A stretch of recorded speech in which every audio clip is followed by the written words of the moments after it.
Hi, I'm Steven. Welcome to Life as We Know It. Hope everybody's having a good pre-4th of July weekend. I wanted to give everybody a chance to see it. I've been sitting on this for a few days and just honestly haven't had time to talk Indiana Jones and the Dial of Destiny, the final Harrison Ford installment of the legendary archaeologist. Follow me, Facebook, Twitter, Instagram, TikTok. I'm at Steven Lewis on the air.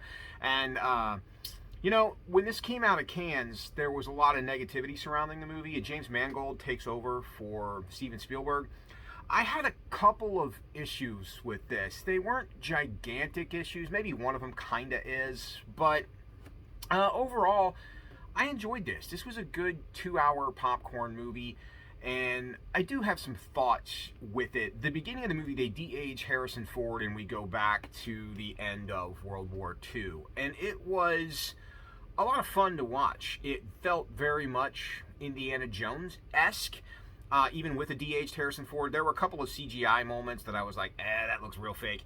But they relied on a lot of practical effects for this movie, which is probably a good thing because that's what the original 3 Indiana Jones movies did a lot of, was very practical stunts, very practical effects.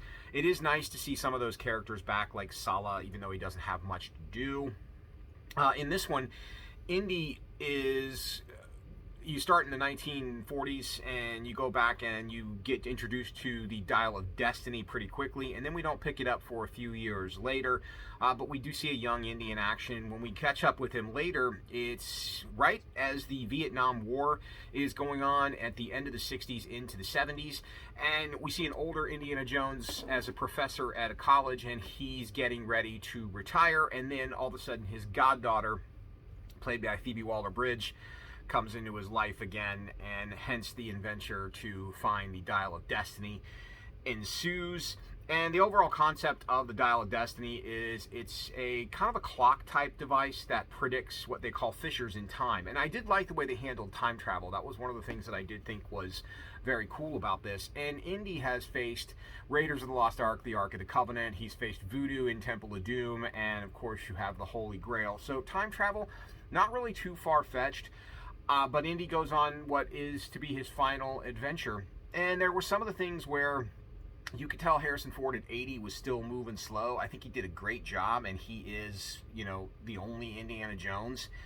But I think it was just, you could tell. And this one, definitely his last one. They do a good job of explaining where Shia LaBeouf's character is, and it works extremely well for the movie. Antonio Banderas is in it for a minute. He doesn't have a ton of stuff to do.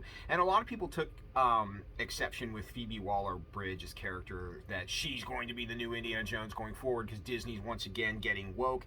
I didn't get that vibe at all. But I didn't like her character. I think she was, for lack of a better term, a hole of the ass for most of the movie, and Indy all of a sudden has to save her because she's his goddaughter, which I think would have played better if they would have just made her the goddaughter of Marcus Brody, who was the character that was kind of in the last couple of Indiana Jones prior to Kingdom of the Crystal Skull.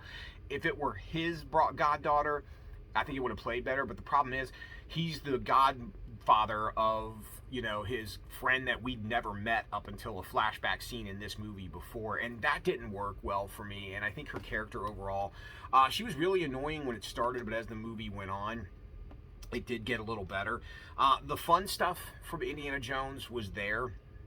You get to see him go into graves and stuff like that, and the way they did time travel worked for me. But then in the end, it just ended. It became very anticlimactic. You build up to this great moment, and that moment never happened. I did like the, chase through the ticker tape scene that you kind of saw in the previews where Indy's on horseback. That was kind of a toss back to the old Indiana Jones, which was a lot of fun. His fear of snakes from Raiders comes into play again. He mentions Voodoo in the Temple of Doom. There's a lot of stuff that was very Indy-esque, and the John Williams score, when it pops up, was fun, but there wasn't enough of that. I think my 2 biggest problems with the movie were the anticlimactic ending, because it just ended, and the overall idea that it just did not feel like an Indiana Jones movie. And I think that's where my problem was. I didn't hate it, but I didn't necessarily love it. and it was missing that, you know, dun dun dun dun dun dun. Like, you walked out of an Indiana Jones movie feeling like you went on an adventure. This, I didn't feel that way, and a lot of it had to do with the ending, which I know they did it and they're kind of letting him ride off into the sunset now, but I think they should have done this a couple of different ways. One, they should have just ended with Last Crusade. Indy and his dad and Salah riding off into the sunset after, you know, turning down the Holy Grail was a great way to end Indy's story. I mean, it was just a perfect ending. I think Mangold is a great director, but you did miss that Steven Spielberg touch to this, and the George Lucas portion of this was kind of not there either.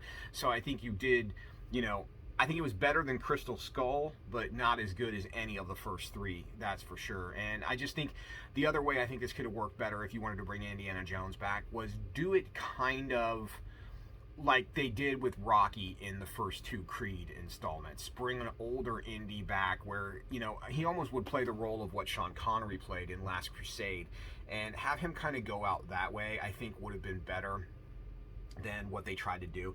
Do I think you should see it? Yeah. Do I think you should see it on a big screen? Absolutely, because it is a lot of fun, but it's just, for me, Indiana Jones ended his adventures with The Last Crusade. It wasn't necessary. I don't think it was as bad as a lot of the negativity coming out, and from a James Mangold perspective, it's got to be incredibly difficult and a credible amount of pressure to tackle Indiana Jones after Spielberg and Lucas have been all over it for so many years. And it was good to see Harrison Ford don the fedora one more time, even if it was a little slower with the bullwhip and, you know, had all the gray hair going. So, you know, not great, but good. We'll leave it at that. So check out Indiana Jones in the Dial of Destiny in theaters now. And hopefully I didn't spoil too much for you.